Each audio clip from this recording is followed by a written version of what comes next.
नमस्कार, मैं उमाशंकर सिंह आज अपना साप्ताहिक कार्यक्रम लेकर आया हूं नया निजाम। इस भाग में मैं चर्चा करूंगा मजदूर और किसान पस्त पर हमारे निजाम मस्त। आज हमारे देश के हर क्षेत्र में किसान उग्र हैं, आंदोलन कर रहे हैं, सभा बुला रहे हैं, एक दूसरे से मिलजुल कर अपनी बातों को रख रहे हैं, अपने दुख को रख रहे हैं, अपने दर्द को शेयर कर रहे हैं।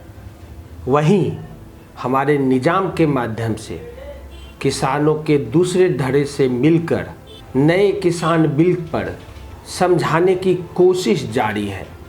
विरोध भी जारी है तो समझाना भी जारी है। पर सच्चाई क्या है? आखिर किसान ऐसा क्यों कर रहे हैं?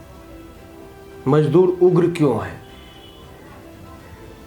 इन चीज़ों को आप सही ढंग से समझ पाएंगे, उसके लिए हम निजामियत के साथ बिहार की स्थिति यानी बिहार में मजदूर और किसानों की स्थिति पर चर्चा करना चाहूँगा और क्या है वास्तविक स्थिति उस पर चर्चा करूँगा।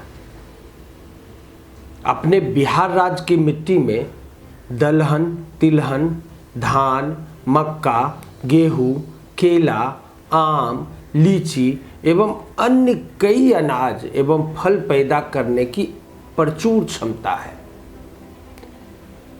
हमारे राज्य बिहार की 80% से अधिक आबादी खेती से जुड़े कामों पर निर्भर है।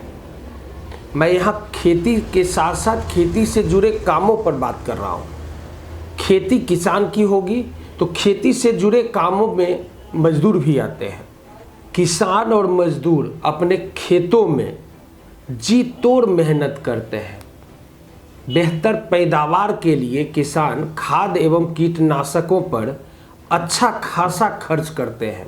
इसके बावजूद राज्य में किसान कहीं बाढ़ से बेहाल है तो कहीं सूखे से त्रस्त है।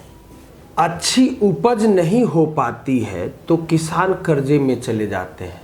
वही नहीं, खेती पर निर्भर किसानों और मजदूरों को कहीं काम नहीं मिल पाता है और यही वजह है कि अब नौजवान खेतों से दूर होते जा रहे हैं।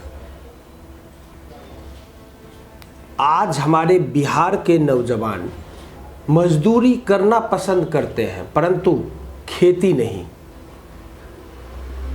यही नहीं, हमारे समाज में किसानों को सम्मान नहीं मिलता। समाज में किसानों को वो प्रतिष्ठा नहीं मिलती है जो नौकरी पेशा या फिर व्यापार करने वालों को मिलती है। आज हमारे बिहार में किसान पिछड़ेपन के प्रतीक के तौर पर देखे जाते हैं। पर याद रखिए, एक दशक पूर्व ऐसी स्थिति नहीं थी। खेतों में बिना खाद, बिना कीटनाशक के इस्तेमाल किए अच्छी उपज होती थी। राज्य के किसान नौकरी पेशा से ज़्यादा संपन्न हुआ करते थे। समाज में उनका सम्मान था। नई पीढ़ी खेती करना पसंद करती थी परंतु मौसम की बेवफाई, आधुनिक तकनीकी का अभाव और कहने में कहीं गुरेज नहीं है कि हमारे निजामों की और दूरदर्शिता ने किसानों की कमर तोड़ दी, खासकर पिछले 10 सालों में। इसमें सच्चाई है कि किसान हमेशा से बेहतर पैदावार के लिए मौसम पर ही निर्भर रहता है। मौसम की आंख मिचौली ने फसल को प्रभावित जरूर किया है। नतीजा यह है कि किसान अब खेती छोड़कर किसी अन्य रोजगार की तलाश में लगे हुए हैं। लोग अपनी आने वाली पीढ़ी को किसी शर्त में खेती नहीं करना देना चाहते हैं। अब मैं बिहार को 3-4 भागों में बांटकर उसकी समस्याओं से अवगत करवाना चाहता हूँ। सबसे पहले मैं आता हूँ मगध क्षेत्र में, जहाँ धान, गेहूँ, दलहन की खेती होती है। इस क्षेत्र में मुख्य फसल धान है। किसान मौसम पर आश्रित है। सरकार की ओर से सिंचाई की समुचित व्यवस्था नहीं होने के कारण सिंचाई के लिए अपनी खुद की व्यवस्था पर निर्भर है। बिजली महंगी है, खेती के लिए सस्ती बिजली उपलब्ध नहीं हो पा रही है। यही नहीं, बोधगया के निकट के गांवों में बोधगया के हर खास मौके पर बिजली काट दी जाती है। ऐसे स्थिति में किसानों को अपनी बिजली व्यवस्था करके या फिर पंपिंग सेट के इस्तेमाल कर खेती करना होता है। हालांकि हमारे निजाम डीजल पर अनुदान की बात करती तो है, परंतु यह अनुदान सिर्फ घोषणाओं और कागजों पर ही नजर आती है। वास्तविकता यह है कि डीजल अनुदान आधे से भी कम किसानों को मिल पाता है, और वो भी उन्हें पूरा नहीं मिल पाता जितना उन्हें चाहिए।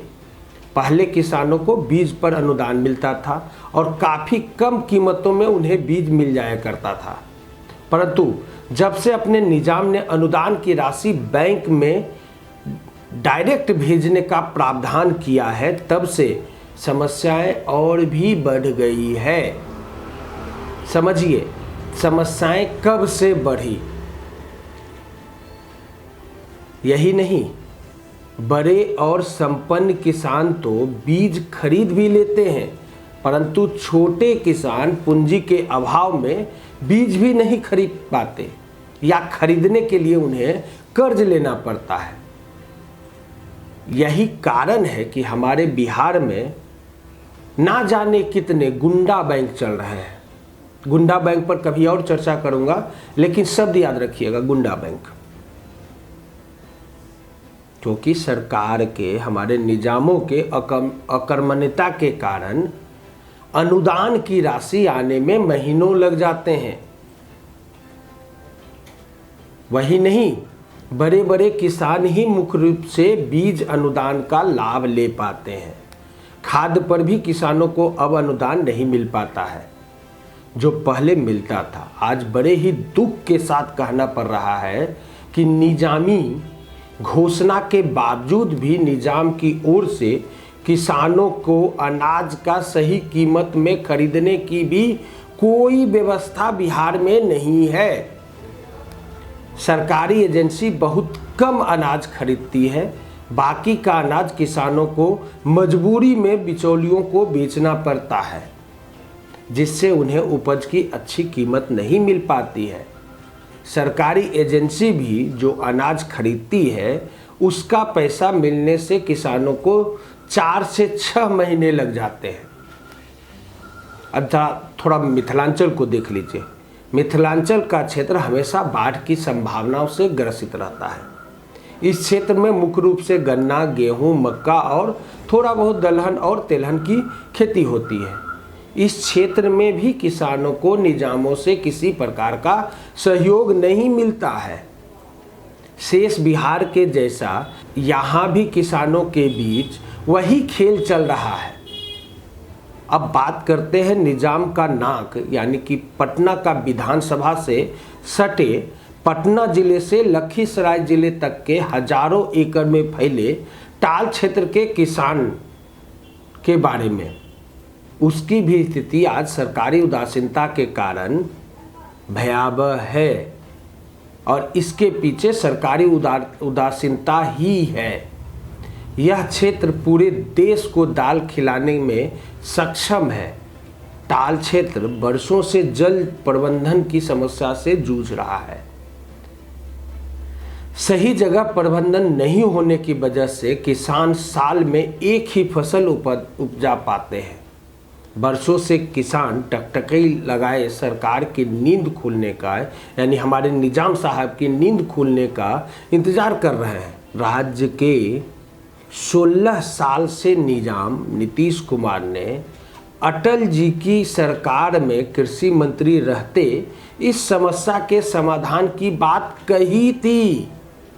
फिर से सुन लीजिए, समस्याओं के समाधान की बात कही थी, परंतु अफसोस वर्षों बीत जाने और लगातार 4 बार मुख्यमंत्री रहने के बावजूद उन्होंने किसानों की इस समस्या को दूर करने के लिए कोई ठोस कदम नहीं उठाए।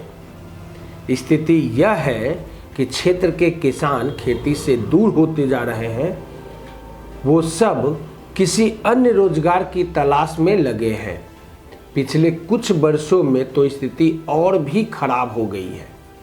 मौसम की बेवफाई से फसल प्रभावित है और अकर्मण्य निजाम की नीति से फसल की सही कीमत किसानों को नहीं मिल पा रही है।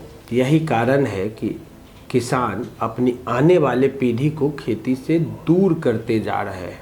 लोग पलायन करते जा रहे हैं।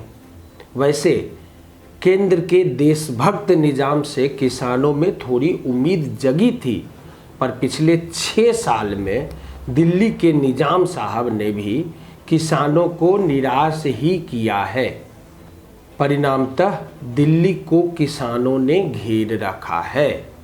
अब देखना है कि हमारे निजाम किसानों की सूध लेते हैं या नहीं।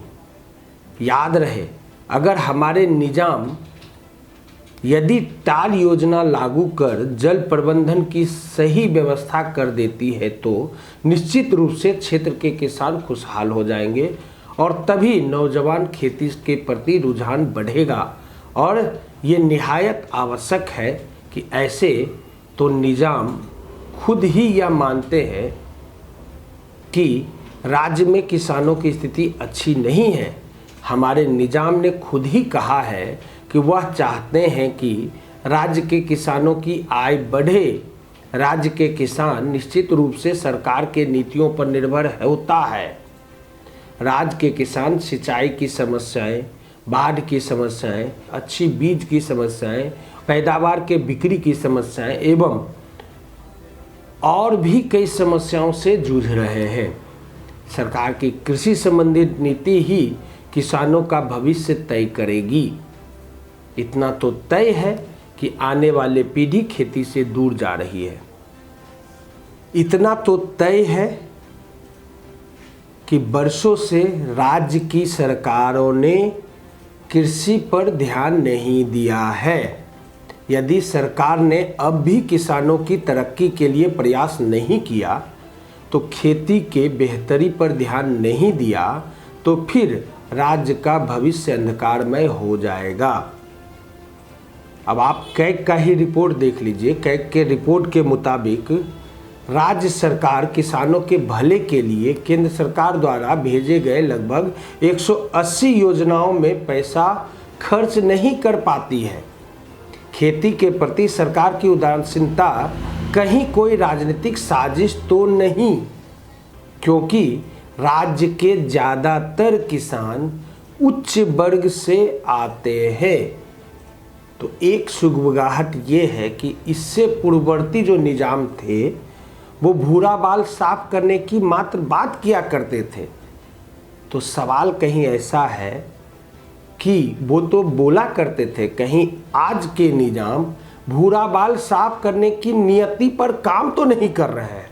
खैर, ये शंका है खासकर बिहार के लिए, पर सच्चाई तो यही है, चाहे केंद्र में हो चाहे राज्य में हो, मजदूर और किसान पस्त है, पर हमारे निजाम मस्त है ही। आज के लिए इतना ही। तब तक आप हमारे फेसबुक, यूट्यूब और इंस्टाग्राम के पेज को लाइक, शेयर और सब्सक्राइब करना ना भूलें। नमस्कार।